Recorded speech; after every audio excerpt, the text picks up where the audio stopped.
All right, welcome everyone to today's CSW65 parallel event titled Women's Leadership in Securing Dignity and Rights for People on the Move. We have a wonderful panel for you today with women who have been working in the space of refugees, displaced persons, and even folks who have been deported back to their countries of origin in all different parts of the world. I wanted to start today by giving us an interesting statistic for us to think about while we're in today's session. And that is that about 2.7 people become displaced every minute. So, and this is based on a 2018 average of about 68.5 million people in the world that were displaced annually. And that means that by the time that we finish today's session in 90 minutes, that will be about just about five to six people that may have been displaced. So thinking about that and what that means in the context of some of the things that we're going to learn today from our wonderful panelists. I'll start by giving a brief introduction, and then we'll move on to our first session, first speaker, but I do want to let you all know, and you can see it on the slides as well, that we have a few housekeeping items. The first is that this webinar is being recorded and we will be publishing it on our media channels. So just in case that is something you do not want to consent to, we want to let you know of that now. Please, everyone, ensure that you're muting your microphones. Speakers, this goes for you as well if you are not speaking, and everyone is welcome to turn their camera on so that we can all be present together. And that's not just for the speakers, that's attendees as well. And then feel free to use the chat box for anything that you may want to ask questions about. So I'll start by just introducing myself and then go right into the panelists. My name is Mary Kate Costello. I'm a global policy analyst and currently a graduate candidate in the School of International Service at American University. And I am also the board chair for the Major Group for Children and Youth. And it is my pleasure to introduce our speakers. We have Samantha Silva, who is Executive Director of sorry, I do not speak Spanish, Caminamos Juntos. And she was born in Acapulco, Mexico, and has a background in marketing from the Inter-American University. And she arrived in San Miguel de Allende in 2012 and started working as a manager of a trade fair company that makes products with Mexican-themed fabrics. She's been working with local seamstresses for 7 years and was a very enriched experience for her in which she got to get close to local communities around San Miguel and witness firsthand all the work that ends up being done by women just to hold their families together and support one another beyond just their family structures.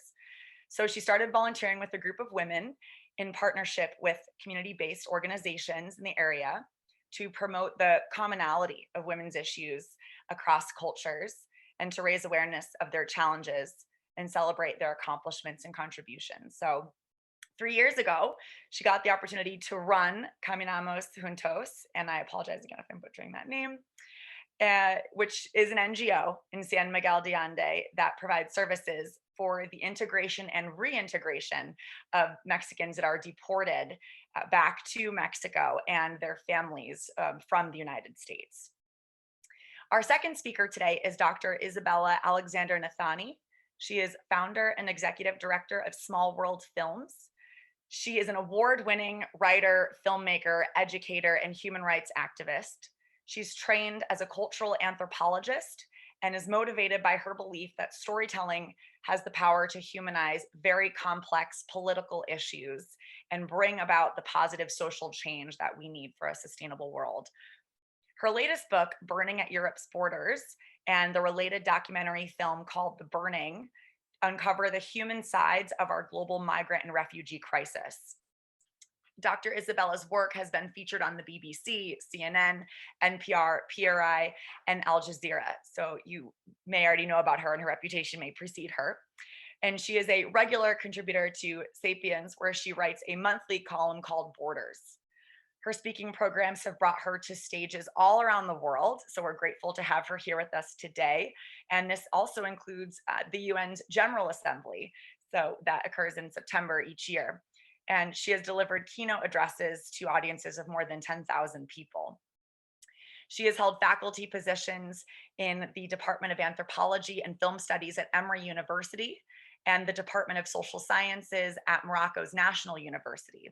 She currently serves as the founder and executive director of Small World Films, which is a nonprofit film production studio that uses grounded social science research and social impact storytelling to lift the voices of marginalized populations to the global stage that we just spoke that I just spoke about, that she does speak on. We then have Sylvia Yamahungu, who is a refugee community organizer of Church World Service and Bethany Christian Services. She is based out of Michigan for its affiliate Bethany Christian Services in Grand Rapids, Michigan. And she is herself a former refugee from East Africa. She is an experienced multilingual community worker with a bachelor's degree in international development studies from Calvin University. Her experience as a refugee led her to pursue serving her refugee community and other refugee communities. She is very passionate about systemic change, as we're noticing all of our speakers are, on unjust structures and policies, and really strives to create a welcoming place for refugees and really anyone she comes across. But she really does believe that refugees deserve a unique space at the front line of advocating for themselves and those key stakeholders in the decision-making spaces on the matters that directly affect them. So she is honored to be working as a refugee organizer through Church World Service in its affiliate Bethany Christian Services.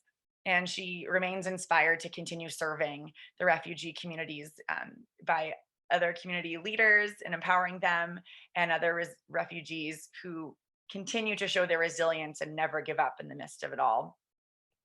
So it is my pleasure to pass on to our first speaker, Samantha Silver, the Executive Director of Caminamos Juntos.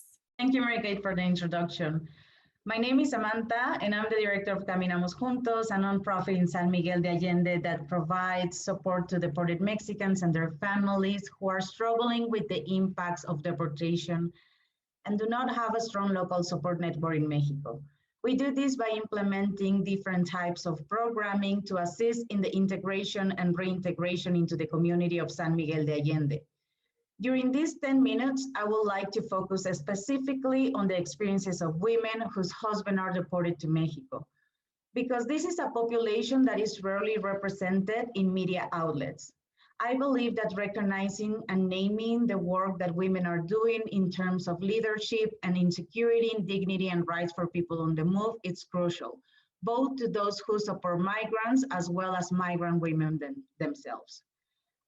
Last week, I heard in a conversation about immigration that 70% of people fighting for immigrants' rights in Mexico are women. But from those 70%, only 10% are in a position of power, and the rest have little to no power of decision-making. For us at Caminamos Juntos, working with women who are married to undocumented Mexicans and have raised families in the US has given us a different perspective of long-term effects of deportation. 60% of our audience is women. Our organization is made up mostly by women, and of the 34 families we are working with, 90% of the initial contact has been from wives that are looking resources for their husbands and their families.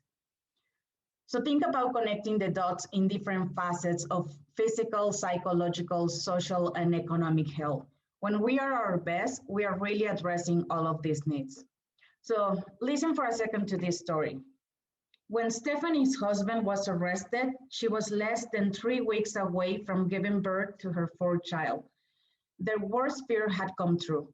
Stephanie, who is originally from Texas, was soon to become a single parent separated from her husband by an international border. As his deportation case proceeded, she appealed as a wife and expectant mother, but her husband was deported anyway. In order to keep the family together, Stephanie sold their home, and just 1 more after giving birth, she and her 4 children packed up their belongings and left Garland, Texas for good. Her neighbor in San Miguel de Allende, Jessica, is another citizen whose husband was deported. The move from Texas to Mexico cost her her life savings.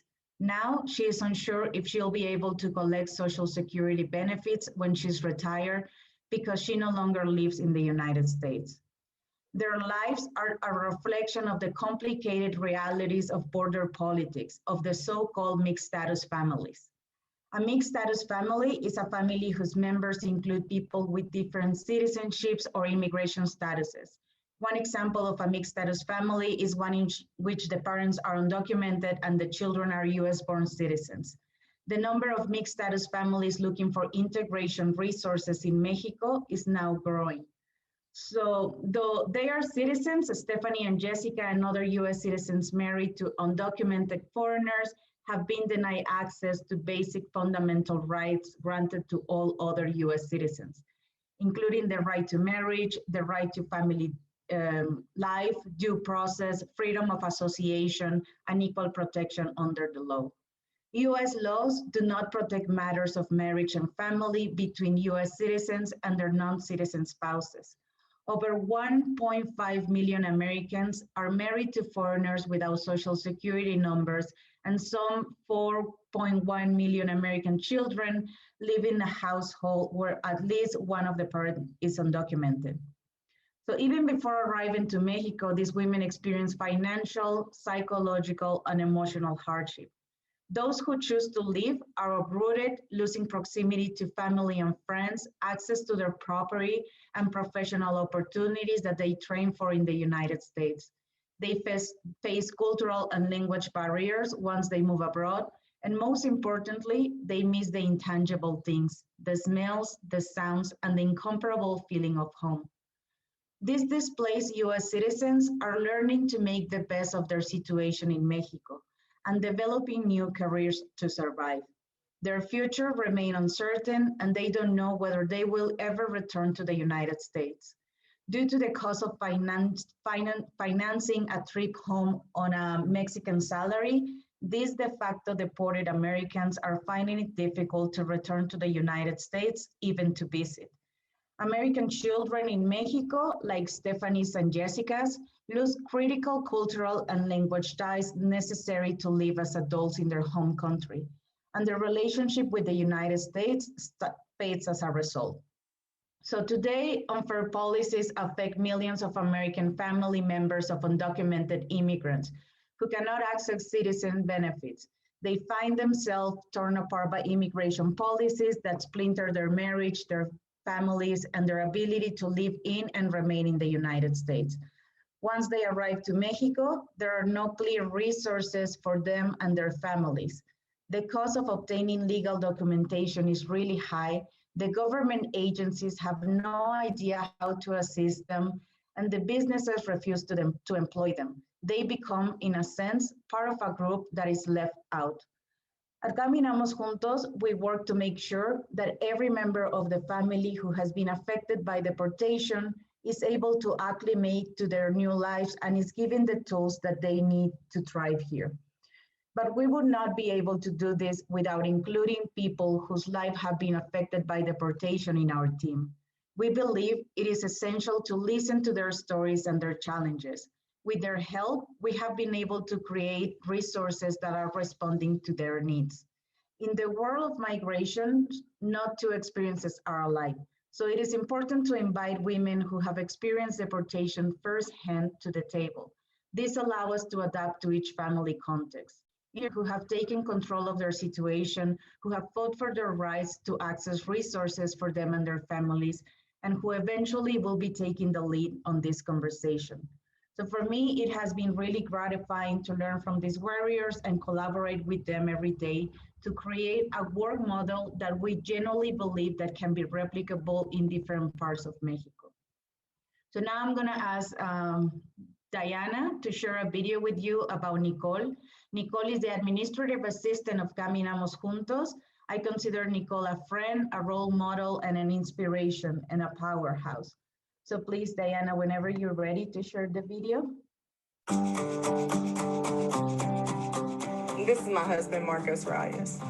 And this is my wife, Nicole Reyes. I had just graduated. I was 18 going on 19. It took 3 months of chasing after him before he would date me, but and that was back 20 years ago almost. They say we're young and we don't know. We won't find out until we grow. Well, I don't know if all that's true, 'cause you got me, baby, I've got you. Babe,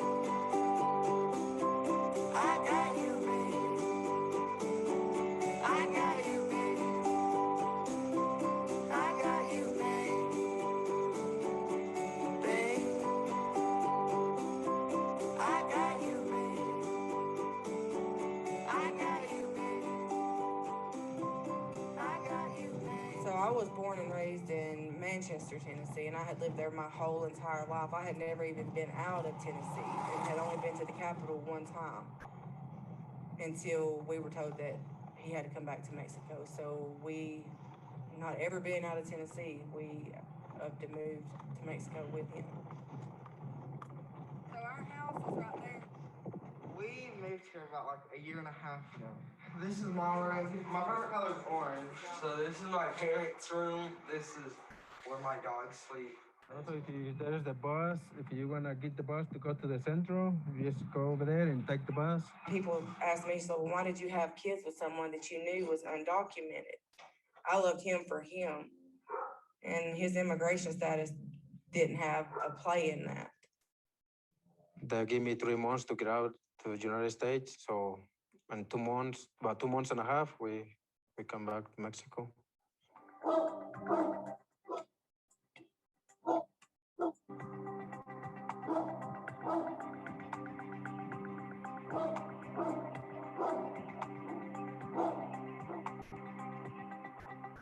My kids and I, we're all United States citizens. How old are you in these pictures? You were about a year and a half, and Lonzo was about a year. But they didn't just deport him, they deported all of us because we couldn't let him do this by himself and just come back alone. I believe people don't understand that these immigration policies are doing. It's not just deporting Mexicans from the United States. It's also deporting U.S. citizens. Hello, everybody. And my name is Samantha, and I'm the director of Caminamos Juntos.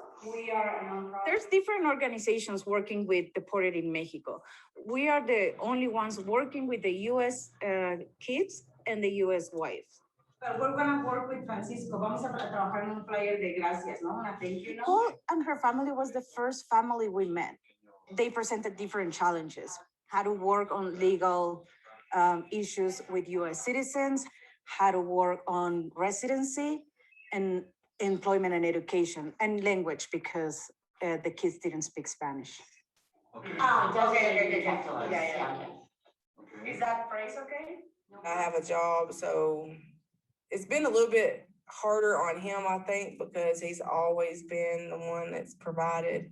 So see, in the United States, he was the one that had the better paying job. He's the one that would get up at 4 o'clock in the morning and get home at 12 at midnight and make sure that we had everything we wanted and needed. And then when we came here, it's like the roles were reversed. The skills he had in the US, he really can't use those here. He was a roofer in the US, and now he's a personal shopper. I'm sad because my kids, they don't have to go to the school over there.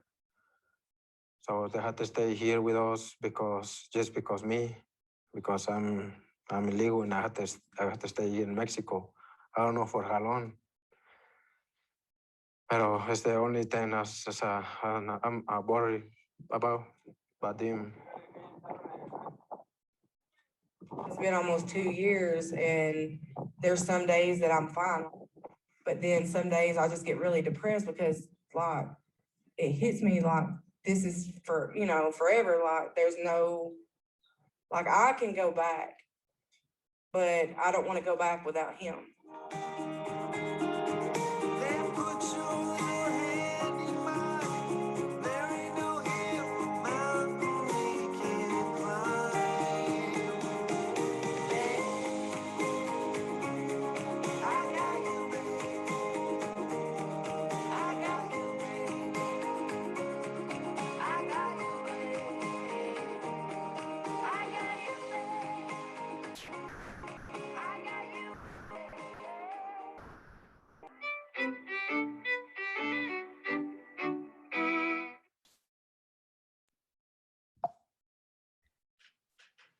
Samantha, thank you so much for that really sad story, but um, it's encouraging for him to know that he had a family structure that was able to return to Mexico with, or go to Mexico with him. For him, he was returning. But for so many families, that's not the reality. And it seems like there's still probably a unique uptake of support on the Mexican side by the women who are there to support him, whether those would be folks in a deportee's family that fill the gaps of a family that can't join them when they need to be deported.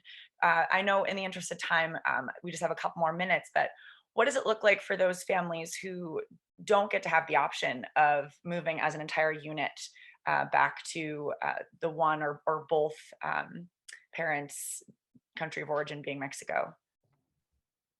Thank you, Kate. I think that's the hardest part of keeping a family together. You know, like understanding what it's going to be like for them. And some, as you said, some families decide to stay there, and the mental health part of being separated from their families is why we started a program for counseling and having these opportunities to see different stories is also and having a community is also helping on the mental health side, because they get to a community where they're welcome, where they know that people face the same thing and are doing the best to keep their family together. Sometimes it takes longer than 2 years. In Nicole's case was immediately they came together, but sometimes it takes years for them to be together again. So for Caminamos Juntos and for myself and everybody working there, the mental health part is really important, and creating a community where we can support them is part of our main focus.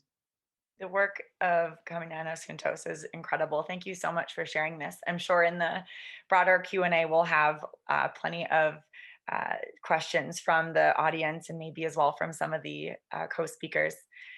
I'd like to move on to our second panelist, Sylvia Nyamuhunga, who is a refugees coordinator. And as I mentioned in her bio, a refugee herself. So she comes to her work with a very unique lived experience of relatability to them. And she works in Michigan with Church World Service and in its affiliate Bethany Christian Services. So Sylvia, on to you. Thank you so much, Mary Kate, for the introduction. And thank you so much, Samantha, for sharing the work that you're doing there. Yeah, that was very heartbreaking to watch, but it's the unfortunate reality of many people. Thank you. I want to thank everyone else for attending this session. I want to give a shout out to CWS for this wonderful opportunity, the organization that I also work for. Like Mary Kate mentioned, my names are Sylvia Nyamuhungu. I was born in a refugee camp in Tanzania. And I was raised in Kenya by parents who are refugees from Rwanda. My family and I spent 17 years in Kenya as refugees, waiting to be resettled. And in August 2011, my family and I were resettled in Grand Rapids, Michigan. When I was asked to come here today and share my experience, I thought deeply about my life and all that I've been able to be a part of. And when I think about my life, when I think about being a refugee, and many more of my other friends who are also refugees, I cannot help but think of my mother and the refugee mothers out there. And the picture there is me and my mom. She's holding me from the back. Her name is Francoise, or Mama Sylvia. I wanted to take this opportunity to share a little bit about my mother and her journey as a refugee mother, and how she was able to advance my family's dignity, safety, as we were refugees. So a little bit about my mother. My mother was born in a place called Byumba in Rwanda. She was the firstborn of her mother and had 3 other siblings that followed after her. I call my mom Inwari. It's a term in Kinyarwanda which means someone more than a warrior. My mother was the only one in her family to get an education in Rwanda. She started first grade when she was 14 years old. And she grew up thinking she wasn't going to be able to get the opportunity to go to school. And then one day, her mother just kept advocating for her, and then she started going to school. When she was 14 in first grade, of course, she faced a lot of barriers when she was attending school, and many people made fun of her because that's when she started her period too. And people would be like, "Why are you in school? Why aren't you getting married? Finding somebody to take care of you?" But she still didn't give up. She continued with her school and later on became a teacher, an elementary school teacher. My mother is also a survivor of the war that happened in Rwanda in 1994. This is why she became a refugee, and this is how I was born as a refugee as well. Since 1994, my mother has been a refugee. My mother has been forced to face many challenges, including almost being killed multiple times. But as a refugee, she was an entrepreneur, a protector, a provider, life-giving, and more. A lot of what she was capable of doing, like reading and being able to advocate for herself as a refugee, came from the fact that she had received some education in Rwanda. She says her education contributed heavily on many opportunities she created for herself and her family. When we were resettled in the United States as refugees, my mother made sure my sister and I went to school because she knew the value of education. Even after my father became disabled and couldn't provide for my family, my mom worked double shifts in manufacturing companies to make sure that my sister and I stayed in school. My sister and I are now college graduates. We both hold 2 bachelor's degrees, and my sister is actually continuing in getting her master's right now. My mother knew the value of education as a refugee. She knew how liberating education allows women to become and take over space in the world, something that society doesn't allow women to do easily. With the education my mother received from Rwanda, she was able to take care of herself and her family and her community in so many ways. Right now, I work as a refugee community organizer here in Michigan. In West Michigan in particular, where I live, is a huge place where refugees are resettled from Rwanda, Congo, Burma, Nepal. So we have thousands of refugees resettled here. We have a lot of at stake in this area. And that's why I started working as an organizer. I realized that in this system, even though we're settled here as refugees, a lot of what we live in was not created for us to be able to flourish and be able to succeed. I've also worked as a community connector. And when I was working as a community connector, I walked alongside women and I worked alongside teens. The fact is that refugee women are the stronghold of families. They carry many on their shoulders. When you look at, if you've read stories, if you're familiar about the experience of refugees and immigrants, you will learn that women are usually the stronghold most of the time of the families. And after refugees are resettled in the United States, women and young girls are more vulnerable in many ways. A lot of young women are usually not encouraged to go and get higher education, are encouraged to marry at a young age. Women are not usually provided the skills, learning how to drive, adequate jobs, and more to be able to flourish. So when I was working on the Community Connector, these are issues that I saw. So knowing the value of education and the education that I received and the one my mom received, I invested in making sure the teens were connected to resources in the community, they were able to flourish just beyond high school and were able to get a higher education as well. I was able to work with 20 teens and assisted them throughout high school and also assisted them to apply for college or trade school. And as a community organizer, I'm working alongside refugee and immigrant leaders from different backgrounds, and most of them are women. Over 70% of the people that are part of my monthly meetings that I hold with community leaders are women. Right now, we are working on advocating to have a community center built here on the west side of Michigan for refugees.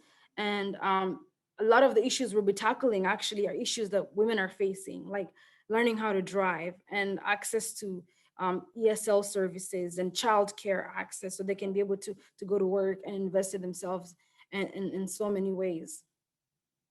Working with the women, I'm reminded of the strength and richness refugee women bring to the table.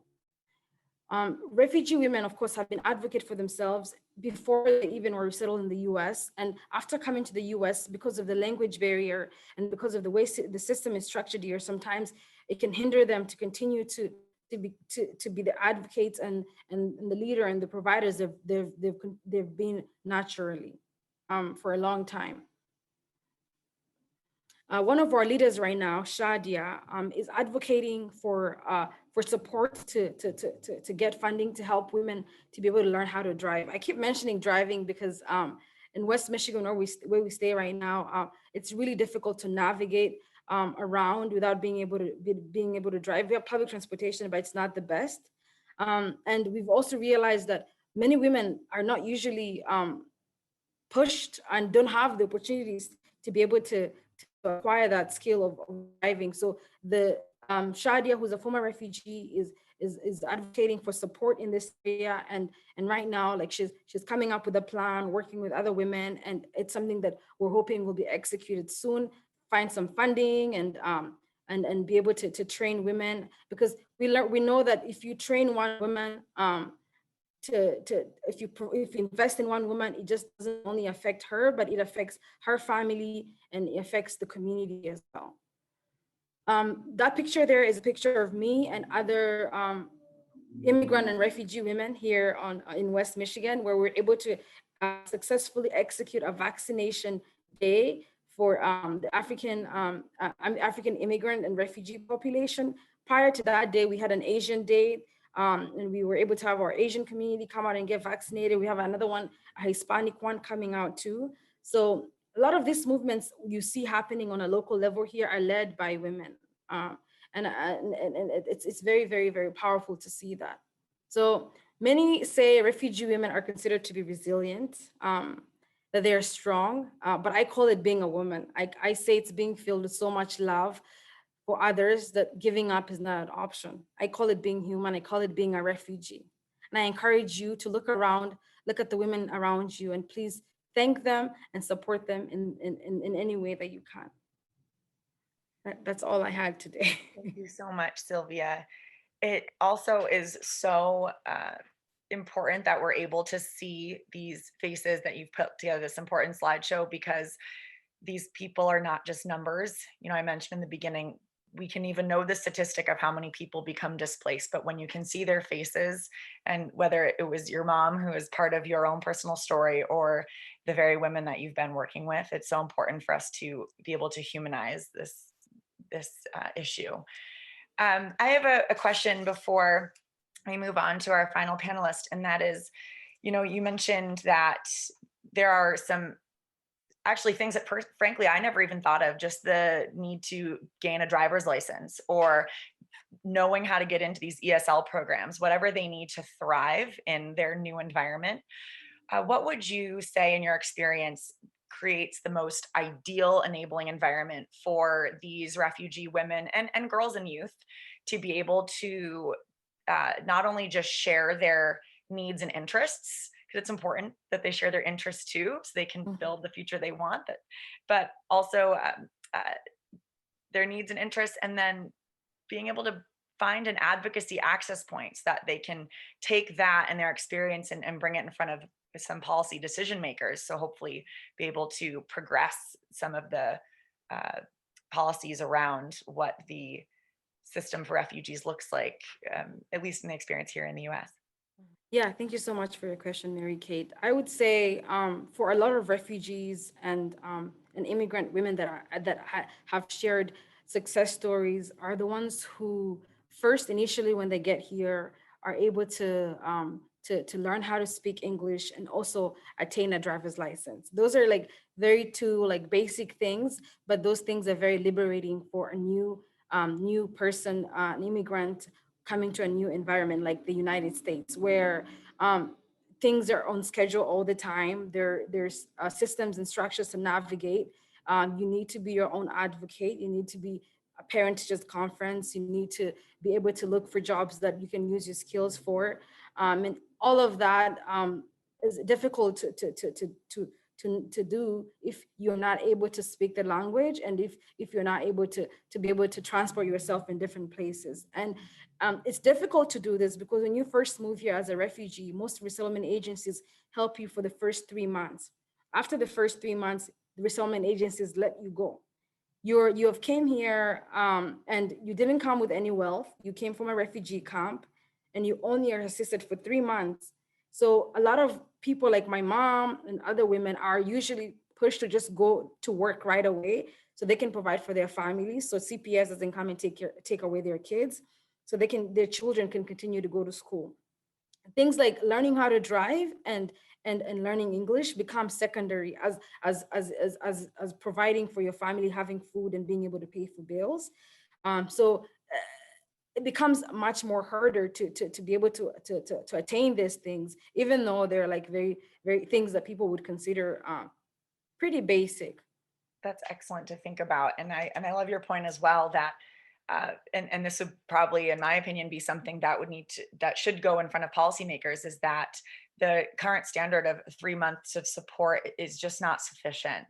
I mean, if we look at a 16-year-old that's a US citizen, they even need 6 months to get their driver's license. 3 months of support from anyone is not going to be sufficient if there's a lot of other needs that these people need to thrive and also be able to contribute to their new environment, and in a way that's dignified for them and gives them, like I said, those choices. So thank you so much for talking about those things. Yeah. So and it's Sure. Just to clarify, Please do. in some parts of the states, it's 6 months, but nothing beyond 6 months. So 3 or 6 months of support. That still seems less than what would be necessary. The human person needs years of support to make changes in their life. So this is important for us to all think about. Thank you so much, Sylvia. Dr. Isabella, we will go to you now, our third and final speaker. And I have had the pleasure of joining Dr. Isabella before, and I can attest to her amazing film work and research and experience. So I'm excited to see what she'll share with us today. I'll leave it to you now, Dr. Isabella. Thank you. Thank you. I'm really honored to be a part of this group. I think what's so unique about the individuals you brought together today, as you mentioned, Mary Kate, is that, while each of us are working really on the front lines of this, so-called crisis of migration and refugee resettlement from different places around the world, I think we're also all striving to address it as a human issue. And you can see that just through the human stories that were shared today by both Samantha and Sylvia.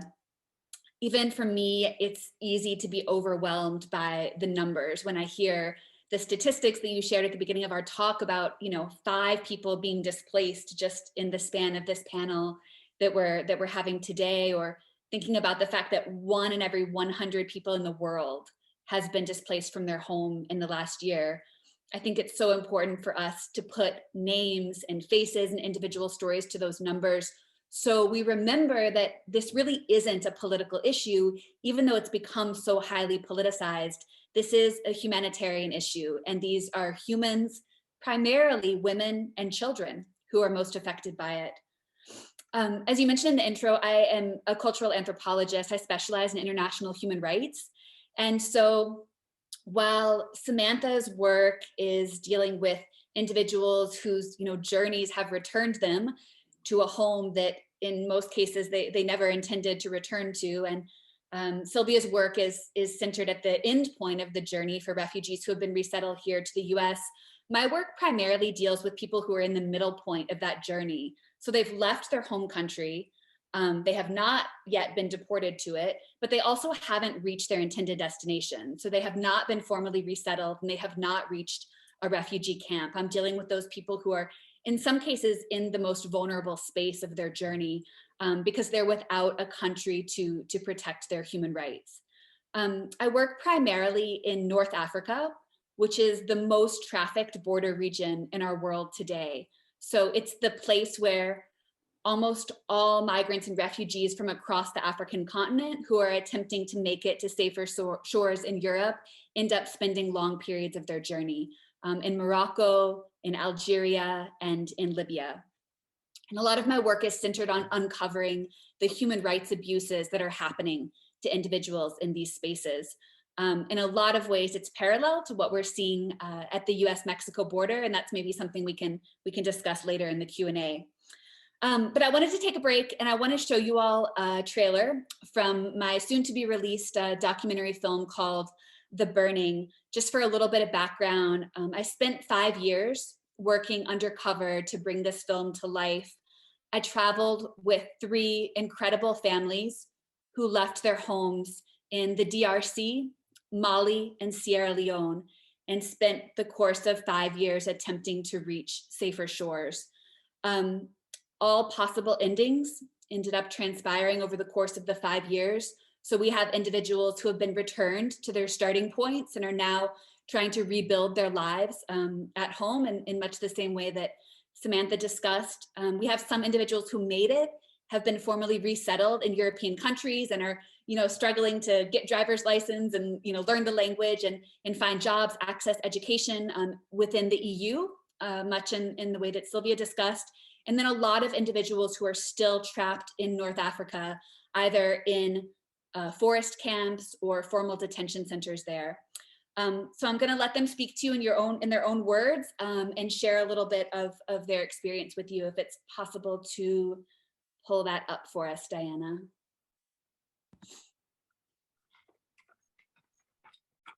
Je me souviens de tout. Nemana woyola, nemana kelela. Nemana kelela, nemana woyola, nemana kelela. On a préparé des choses pour aller en Europe.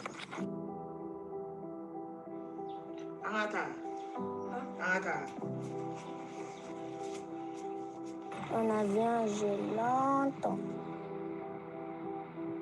On a monté sur le gros camion.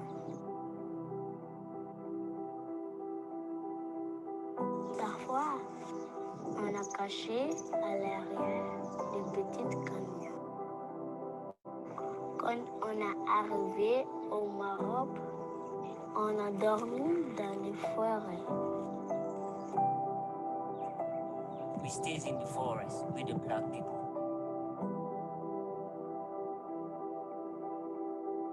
As for me, I'm coming from Sierra Leone. I have lost my parent in the wars of 1998. I only have brothers that I supposed to help.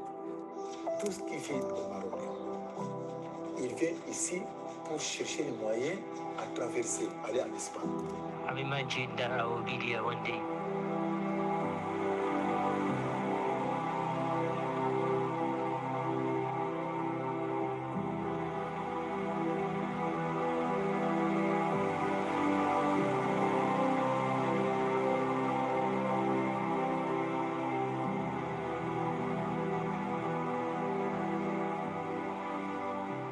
Pour dire ce qui passe, il y en a 500 qui meurent.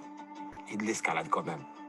C'est du suicide. Nuestra misión es como para evitar que puedan entrar saltando la valla.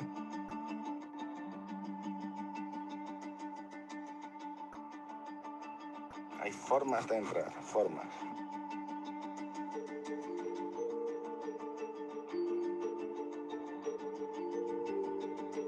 Siempre intentando salvaguardar los derechos humanos.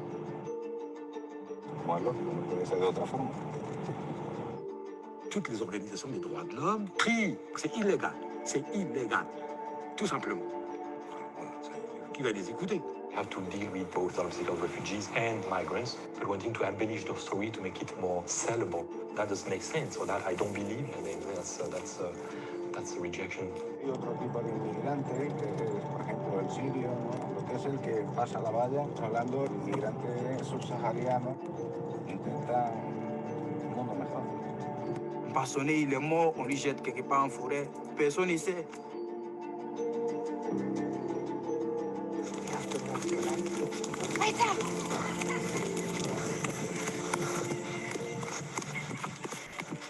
m'ont dit de signer des papiers, de faire les papiers. Je fais tous ces papiers-là. Ils m'ont dit maintenant, désolé, ton mari, il est mort. Et c'est fini. J'avais peur là-bas sans papa. J'avais tellement peur. This is the side of the story they are not wanting you to see. C'est devenu un projet européen en fait. C'est toute l'Europe. Ils ont pris une décision politique d'arrêter les flux migratoires. J'en ai marre. J'en ai marre de souffrir. J'en ai totalement marre.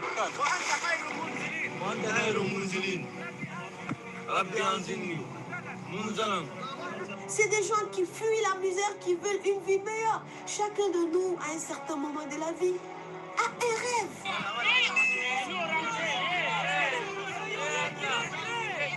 Je vois des choses horribles, horribles. My children, I wish one day to explain to them about my biography, how best I did something for them, to let them not be like me, to let them be happy for tomorrow. C'est Dieu qui a voulu que je sois comme ça. Les oiseaux les plus beaux. Les oiseaux les plus beaux, jamais vu les plus beaux, jamais vu des petits qui étaient si jolis. Dans ma main, je les ai mis et dans ma poche, je les ai mis. En sortant de la route, je les ai tous perdus. Je sais que papa que veut, j'arrive en Europe. On va trouver un nouveau monde.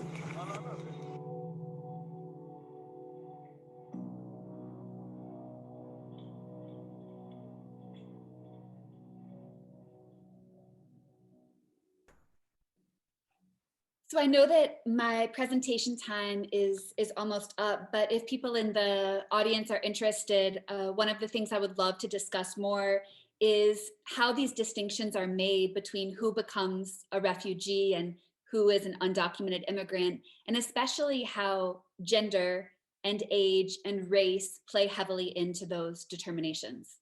Thank you all so much for watching. Thank you so much, Dr. Isabella.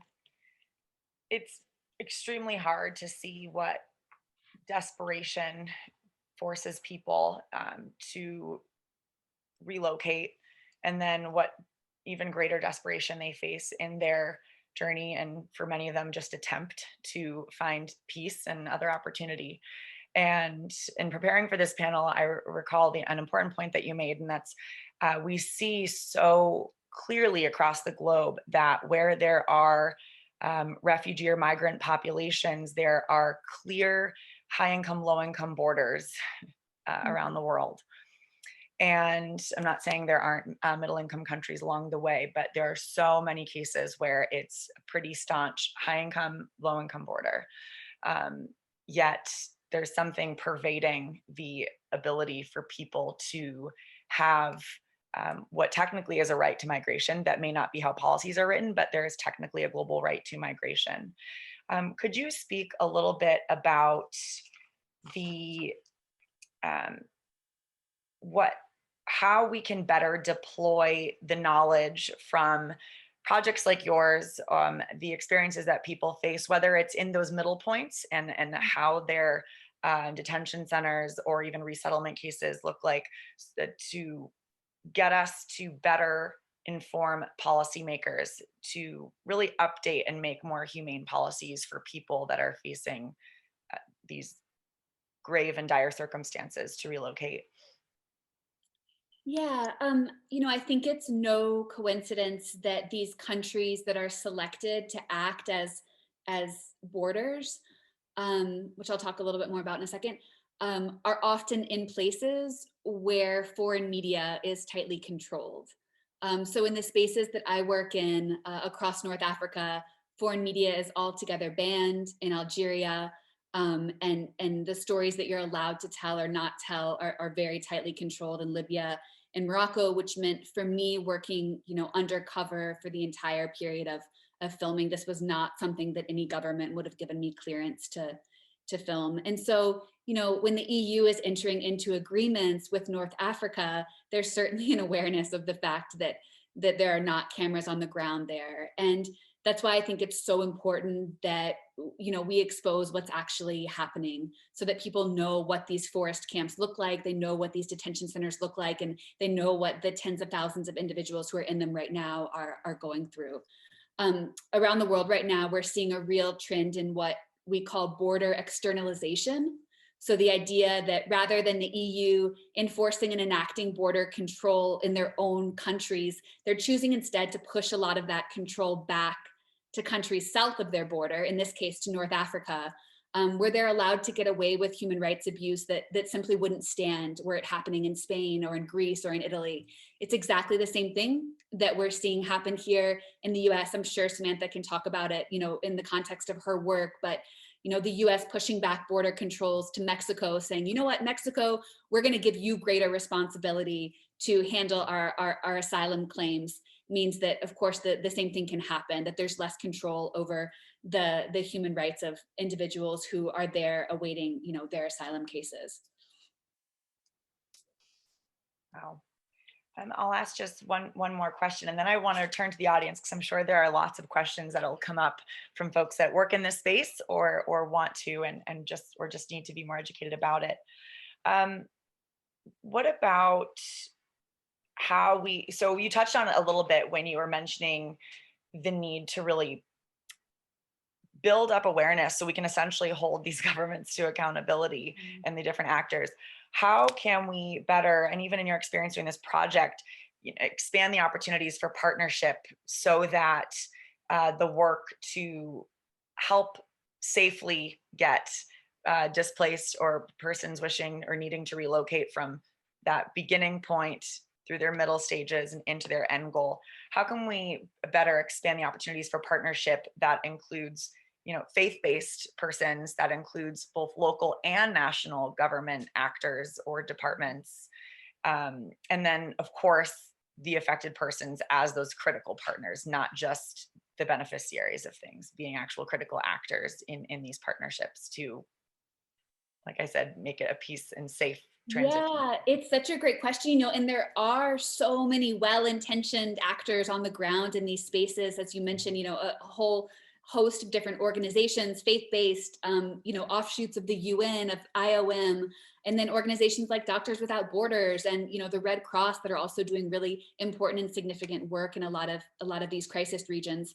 I think we need to turn to the true experts, who are the people who have been displaced, and hear about what their needs are. And you know, from my experience doing so, we really have two types of people on the move. We have those who, you know, are fleeing violence or persecution, who in no way can return to their home country, where return migration is not a safe possibility. And for those individuals, having safe pathways forward, safe pathways to asylum application, regardless of their gender, of their race, of their age, that is essential.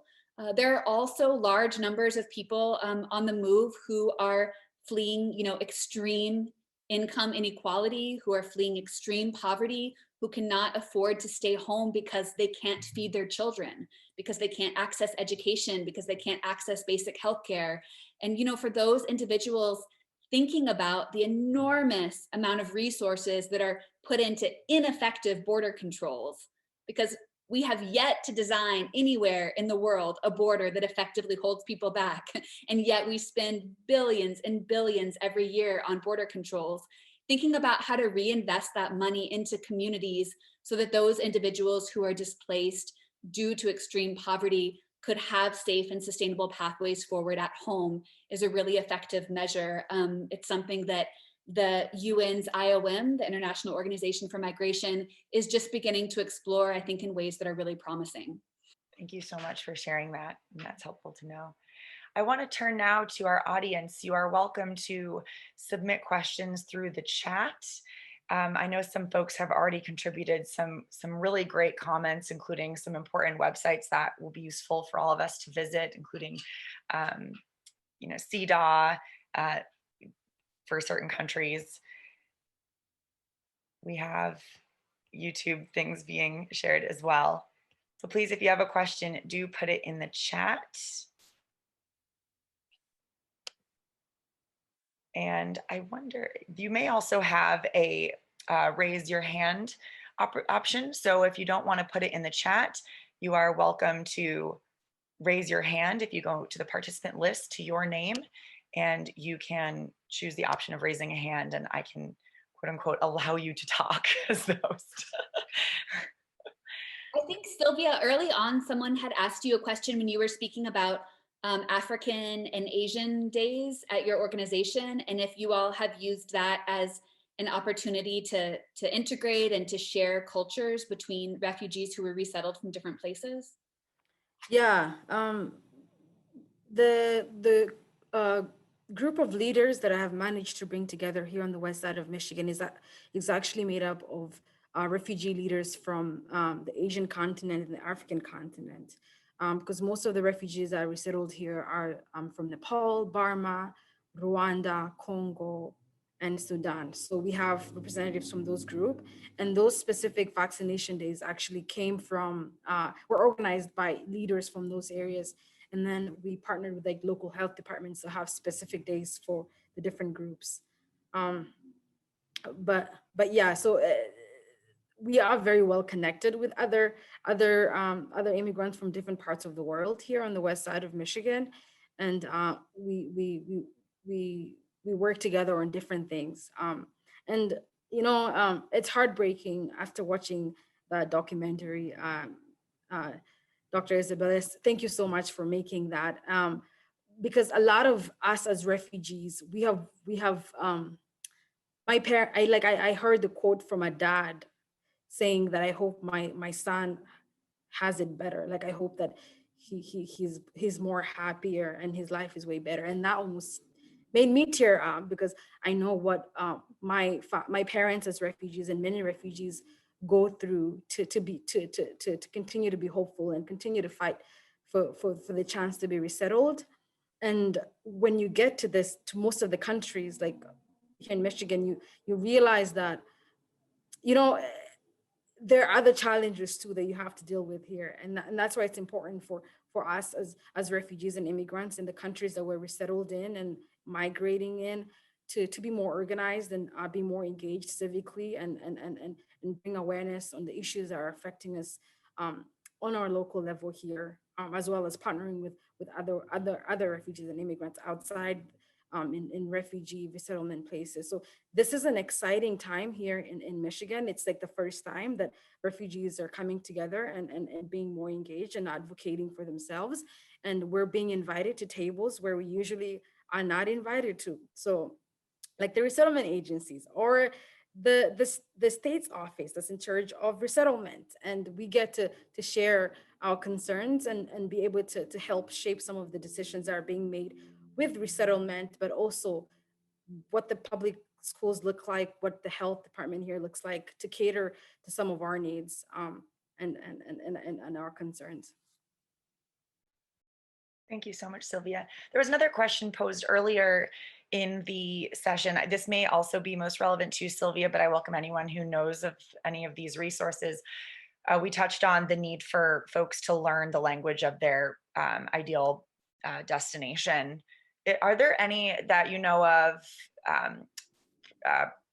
ESL programs, softwares, apps that exist that people can take advantage of before relocation? I understand there may be obvious infrastructural, you know, hindrances to gaining access, but are there any? I would say for younger people, when we're resettled, when I was resettled, I was 15. So I went to school and I was able to pick up English quickly that way since I was in a school system. For older people, I've seen that digital literacy most of the time is usually not something that the older generation can navigate around. So a lot of local churches and local resettlement agencies host and other faith places host ESL classes for the refugee older generations. But that's one of the biggest challenges is that finding that balance of like the fact that I have to go to work and provide, but also fit in a schedule of going to school, of going to learn English in this particular faith place, in this particular organization. So I am aware that there are other apps out there. I can't think of the names right now, but I'm aware there are apps out there that people have used. But for refugees, younger people usually learn in school, and then the older generation is who have seen going to the faith and local community places for learning. It's very helpful. There's another question here too. It says, what are advocacy mechanisms to influence, the EU police that concerns refugees? I'm sure any of you may have some insight to that. Can you repeat that? Sure. It's what are some of the advocacy mechanisms that exist, or maybe even like best practices that could help influence the policies of the EU police around refugees, whether it's in their transit or at their destination? And this may be stemming from some of the information we got from your documentary. The person prefaced it by noting that, people pretend there's no issues with internationally displaced persons and think that they take care of themselves and they succeed in new communities, but there's more to, I guess, integrating them into a society. And sometimes what a police force is meant to do with people can be harmful for them, whether it's in their journey or at their destination point. So what kind of advocacy mechanisms do you know of that exist to help change some of these policies or better inform some of these, enforcement elements around refugees? So at least in the spaces that I work in, it's state and local police and military groups that are enforcing border control. So in the short clip that you saw from the burning, that was primarily intervention either by Moroccan police military forces or a special subforce of the Spanish police, which is called the Guardia Civil, and they're created exclusively to defend and protect the border. The same is true across North Africa.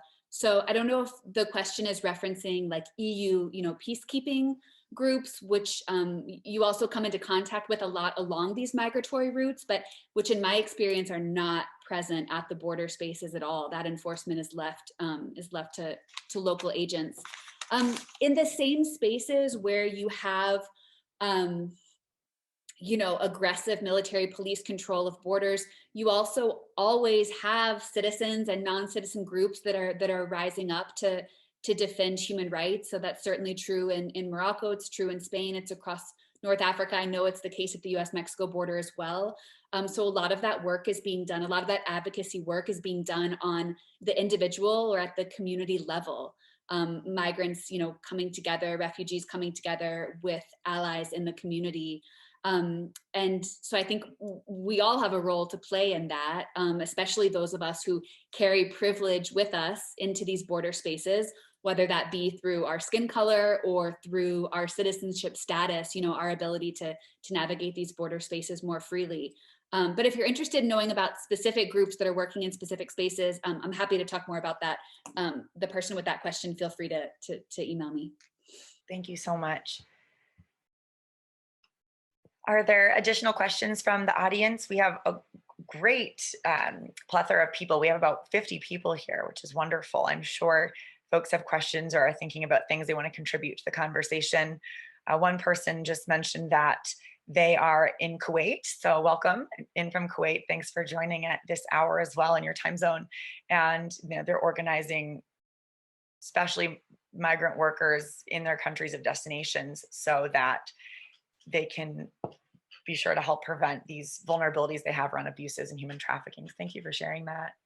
There's a question, has the film The Burning already been released, Dr. Isabella? No, it has not been released yet. We're finishing post-production right now. So I'll post right here in the chat a couple of options for ways that you can follow along with us and stay updated on when it will be released and how you can watch it in your community or stream it online. Someone mentioned that they learned about a recent learning opportunity about trying to find housing for refugees in your area. If you find that link that you had just learned about, please share it. Folks in the chat, folks in the group may be interested. I have another question I wanted to ask as well, while some of our attendees think about and really try to process all of this important stuff that we've just learned. And that is that I think it's really easy, I sit in my seat, right, as someone who's never had to relocate unless it was for, elective travel. And it can be really easy for those of us who don't have lived experience to just think, okay, an entire population of displaced person all need the same thing. They're coming from an emergency or they're coming from this. But really, the reality is that this is a heterogeneous group of people who have a variety of different lived experiences from their own lives. And they have a variety of different needs and also interests. That's come up a few times here is what it looks like to really shape their future.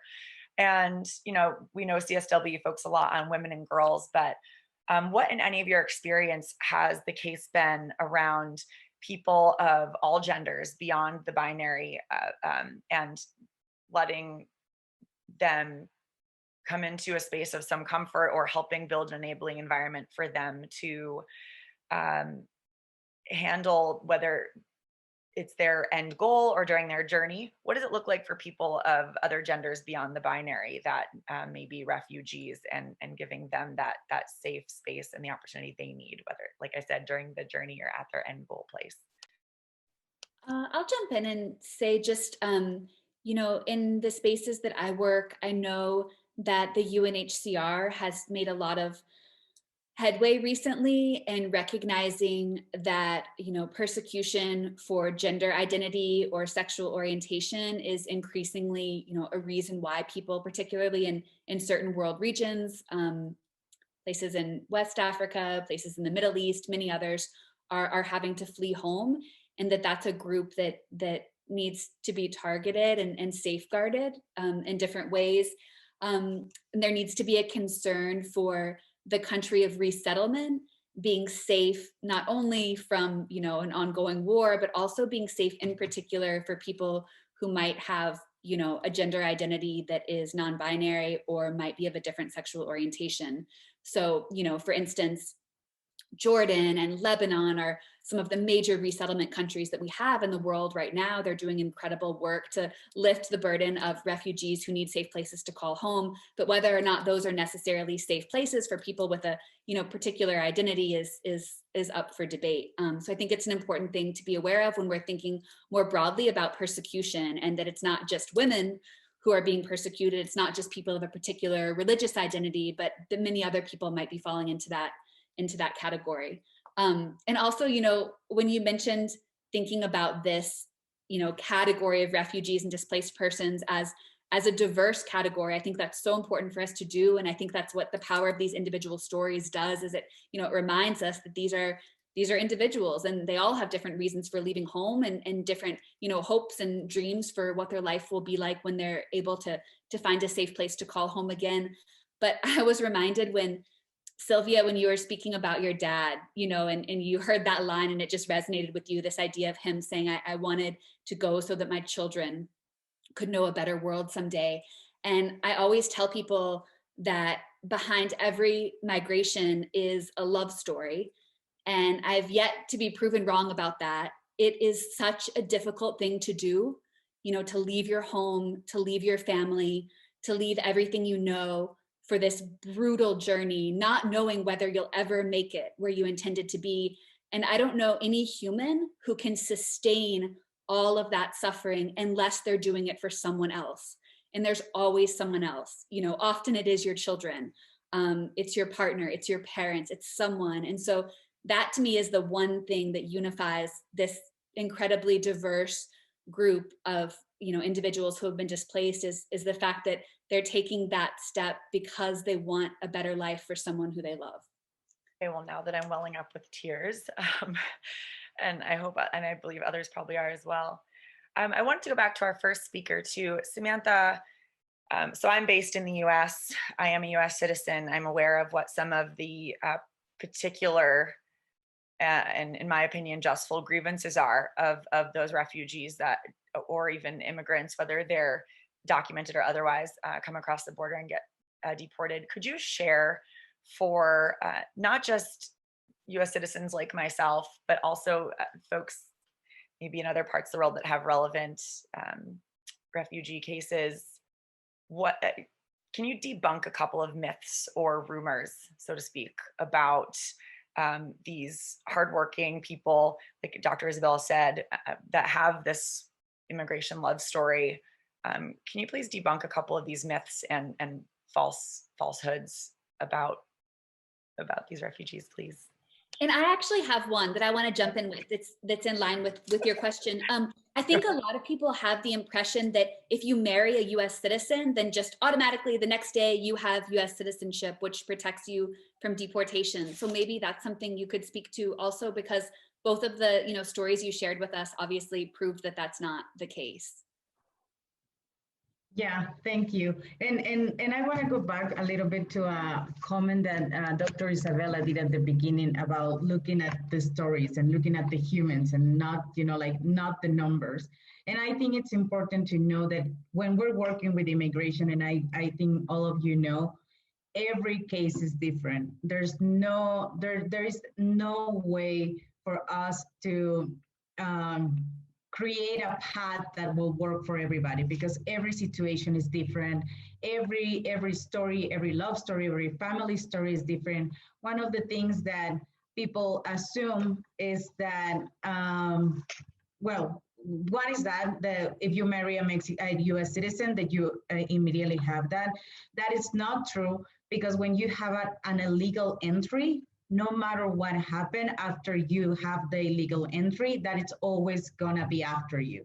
So kids that are taken to the US when they're 2 or 3 years old, they have already an illegal entry that will stop them from having US citizen benefits, or even creating a path for them. So one of the things that we try to always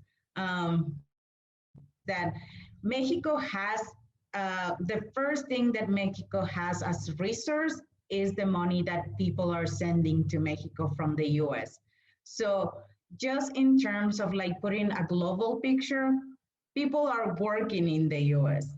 They're going to work, they're sending money.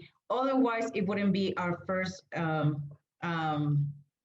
income source in Mexico. So if you hear a video, if you read about the story, and if you go to the stories of people, like if you go to communities and hear what this generational, how it's changing generational, is that people are not able to come back anymore. The border closed the opportunity to go to work and come back. And now people are staying in the US and building families in the US. And the opportunity to go back, to go have an employment, which was the relationship between Mexico and the US in terms of employment. People used to go there with a green card, work for 6 months, and come back to Mexico. That stopped a lot of the opportunities for people to be in this route. So people, they stay in the US, and without benefits and without Social Security, with this opportunity maybe of, because you live in the US for a period of time, maybe you can build a citizen, or maybe you can access to benefits. But that doesn't happen when the entry is illegal. So I think that's one thing that we need to, I don't know, maybe open the conversation. And as Dr. Isabella said, hear the stories, listen to the people that are going through this processes, and you see that everybody has a different story, but there is a way that we can create a path that works. So I think that's where we open these platforms, like CWS did, like open these platforms for conversations and opening the conversation. It's a mechanism for advocacy too. I want to add on a little bit to what Samantha I was just going to ask you to add too. That's so funny. Thank you, Sylvia. Yeah. As she was speaking, I was thinking of the term illegal immigrant. and I was thinking of the term refugee and asylum seeker. And I think in CWS, we like to call them undocumented individuals rather than illegal. I think about the social narrative that comes from these terms unconsciously. When you think about a refugee, like what do you think about? When you think about somebody being referred to as an illegal immigrant or an asylum seeker, all of a sudden, I think there is a negative connotation and narrative associated to it. And people lose a little bit of their humanity. In a way, I've seen that here with refugees. Like my dad, who used to be a teacher in Kenya and in Rwanda, and then came here and was put in a manufacturing company. And I think that, and he could speak a little bit English, but he still had a strong accent. Also, the recertification process is a bit complex and all that. But I think that the terms usually are associated with negative connotations of things and assumptions. And you see that even after you're resettled, even if you come in a legal way to these places, you're still reduced in a way because of being associated with those specific terms. So I try to push back sometimes when somebody hears that I'm a former refugee. I try to understand what does that mean to them, so that I can be able to, if I'm meeting with an elected official or a decision maker, and I'm bringing up an issue, I try to understand with them what their understanding of that term means and how that would influence the conversation that we're about to have, and moving forward. So I just think that narrative that comes from the terms it's very heartbreaking, and it's something that we should be more aware of as we're dealing with this situation. Thank you so much for mentioning that. And frankly, I think it strikes more, not more meaningfully, but differently, just because you are yourself someone who came over, as you said, you could be called a refugee, but came over undocumented at first. And it's important for us to really understand how there is humanity in words, and there's a way to dignify people with the words we use. So I appreciate that. And that means I will also, even for myself, make the effort to constantly now just use documented or undocumented instead of all these other extra terms that take away that dignity. We have kind of a question / comment from someone else named Terry. Should we not stop the stream of economic quote unquote refugees or undocumented persons at their source by helping them in their home countries? You know, for example, better climate control, stopping things like drought, and helping create jobs in their homeland. I would love for the panelists to speak on this. I will make one comment as the global policy analyst. And these are two of my greatest frustrations when it comes down to the money aspect in development. And that is that the first, you know, the US does give a lot of money in aid for foreign development assistance, but it's still only 0.01% of the US's annual national budget. And that is, in my opinion and in my research, not up to par with the amount of money that the US, as one example, spends on other types of foreign intervention. And I think that the amount of money that I find it very ironic that the countries that are pushing back on folks coming in undocumented are the same countries that could spare to increase the development assistance that may help people to stay in their desired countries of origin if that's what they choose or would prefer.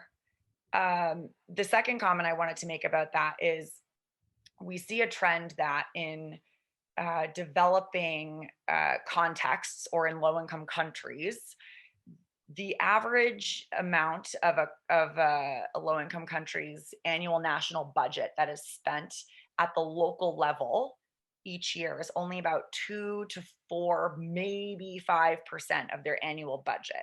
In a high-income country, the average amount of money that that nation spends on at its local level and its local services is about 50%. So there's a significant gap between government priority at the local level And that's something that I find frustrating as a policy analyst and as a political scientist, because I don't know how to change that. You can't make, and that's an issue too with multilaterals. They're not allowed to make a country change its politics or change its budgetary allocation. So I think a lot of this comes down to political will as well in countries to better allocate what funds they may have and spend it more efficiently. But I do want to pass that on to the rest of our panelists, even though those are a couple of things for us to think about, because I'm sure you guys have additional expertise and things to share from your lived experience in this space about how we can help people to really take advantage better of choice instead of forced displacement. Yeah, I think it's something I touched on a little bit earlier in an answer about making that differentiation between people who physically cannot return home because of violence or persecution, and people who instead can't live at home because of the inability to feed their families or, access education or basic healthcare. And that certainly, large numbers of those who are displaced right now are displaced for some of the reasons that Terry raises in her question, extreme poverty, increasingly climate change.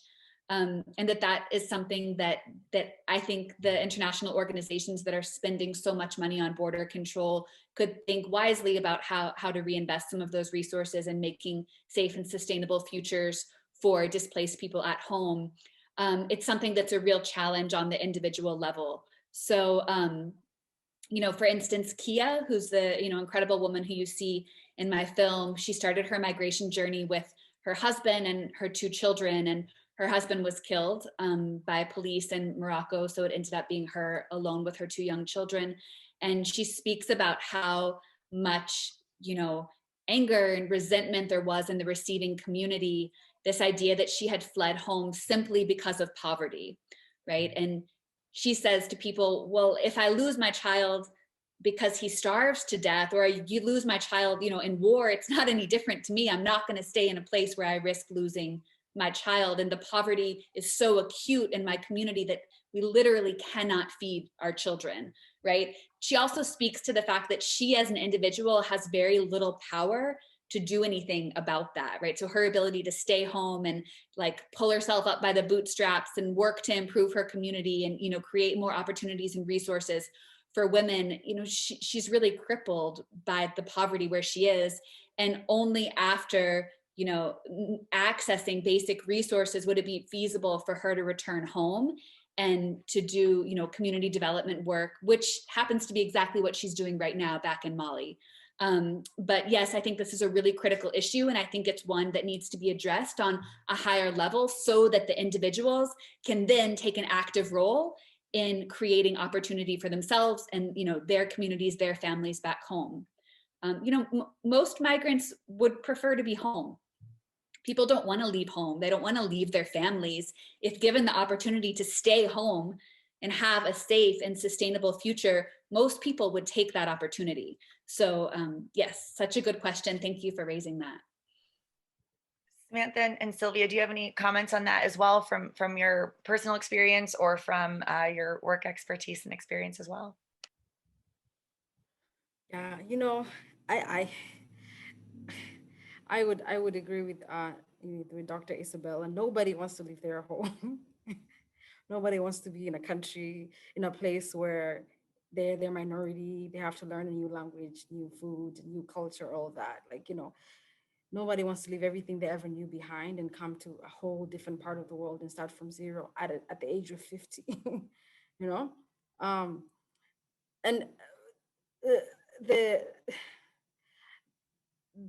the sad thing is that, when you look at how things have been over time, what those considered illegal right now, the systems that we're dealing with right now that are hindering safe migration and protection of those seeking better opportunities have recent systems. They never used to exist back in the day. And I think that it's important that we pay attention on how and who these systems are benefiting and why they are in place. So I think I think it's there are places in the world that are benefiting from the distractions of other countries. That's the reality, you know? And so yeah, so I think that it's a very complicated the question, but I do think that it's not the fault. Most of it's the fault. It's not fully the fault of those countries that are struggling. I think it's a problem of those countries that are struggling as much as it's a problem of the countries that are benefiting from those countries that are struggling. And yeah, unfortunately, the current world system, I think, doesn't really it continues to support and empower those on top, and continues to devalue lives of people that are considered poor, and now we have systems that are allowing that. We are seeing that happening. So I do think that we need systems in place to allow for refugee resettlement and safety, migration, and access to that for individuals who need that. There are people that are dying in refugee camps. There are people that are dying at the borders of many countries. So those people need to be protected, but we also need to look at the long-term systemic solutions from both ends of the spectrum. Thank you so much for that comment, Sylvia. It is definitely a sobering reality that it's obvious that we need significant systems change to overhaul what you alluded to, which is the exploitation of so many countries and people on this planet. We have about a minute before we need to close. So I want to have each speaker come up with a tweetable, cannot be longer than a tweet, final comment. And while you're thinking of that, I'm going to just give us a quick little summary of our excellent discussion today. I think we could easily go on for hours more. But each speaker think about a tweet length final comment. And so, you know, we touched on a lot of great items today that came up, the issues around the mental health aspects for migrant persons and the value of their community support, whether during their migration, at their endpoint, and also in cases of resettlement or deportation, how valuable the community is for them and that solidarity. The need for language skills at their destination, but maybe also along the way when they're passing through countries that don't speak the language from their countries of origin. And the necessity to have support beyond these typical 3 to 6 month windows that we're seeing, and having access to critical daily services and actions like being able to drive and getting that license and accessing language programs in your destination. The awful, awful human rights abuses that people are experiencing right now as we speak, in every which way and form in every corner of the world. The role of the foreign media and the inability for them to be allowed in some of these contexts that migrants are coming through or stopped at, and what that means when we're not able to hold these enforcement bodies or governments accountable, or these partners accountable. What role can we have as average citizens, and leverage maybe social media and stories like we've seen through Dr. Isabella's video to place some type of foreign awareness back into these spaces where foreign media is not allowed. The various reasons why people flee, and though we think commonly about religious persecution or climate related reasons or lack of employment or political unrest, there are other reasons too, like sexual orientation and persecution for your gender and things of that nature, and what that means for maybe not being able to return to your country of origin, but also what that means when you get to your ideal destination. Remembering that there is humanity in the words that we choose to describe our fellow humans who have been forced or chosen to migrate, and avoiding at all costs these words like refugee or alien or illegal, and instead thinking with more humanity and putting in our lexicon documented or undocumented, and making sure that we really embrace the dignity of each person in the words we choose to use. And then the final thing, as well as what Sylvia just touched on, is again this sobering reality of a critical systems change that we need, where we are part of taking a vote every time that we purchase a certain product or support a certain company or act a certain way that may be a part of exploiting other countries or certain people, and what we can do to help curb that. I want to pass it now tweet length only so we can summarize. I'll go in the order of speakers to give us their final tweet thoughts. Samantha. Thank you, and thank you everybody for sharing. And this webinar has been informative, and it touched my heart. And I think the sharing information by multimedia, I think it's a mechanism that we need to take advantage of. Sharing these stories, putting people on the platforms to share their stories. It's really important. I really appreciate seeing Sylvia's presentations with pictures, Dr. Isabella, the video. I think that's how we start asking ourselves questions. That's how we ask people to get into action, and that's how people feel that they are not alone. So thank you, everybody. Thank you, Samantha. Sylvia, your closing tweet. Forgot. My closing tweet is, I just want to challenge you. When you think or look at refugees and immigrants, I want to challenge you to think about yourself. Think about how much power you had over where you were born. I was born in a refugee camp. I didn't have power over that. I was born into that situation. And a lot of it was dictated for me from the time I was born. So think about yourself and think about how much power you've had over where you were born and some of the things you've had in this life. And bring that close to yourself, bring it to you. I think when you bring things to you, then you make it personal, and a lot can happen when you do that.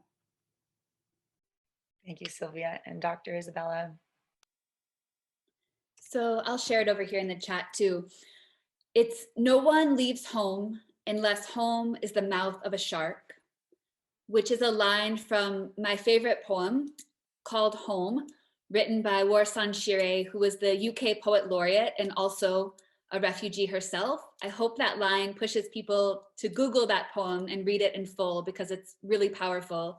And like Sylvia said, a reminder that we're all human, and what would you do if you were placed in that situation? Thank you so much, Dr. Isabella, Samantha, Sylvia. We are a bit over time. I am grateful to those who are able to stay with us until the end. We will send out a follow-up summary email. This was recorded, so we'll be sharing that as well. Please go forth with your day, remembering you do not get to choose where you're born. And the truth behind migration is that it is always a love story. Thank you all very much.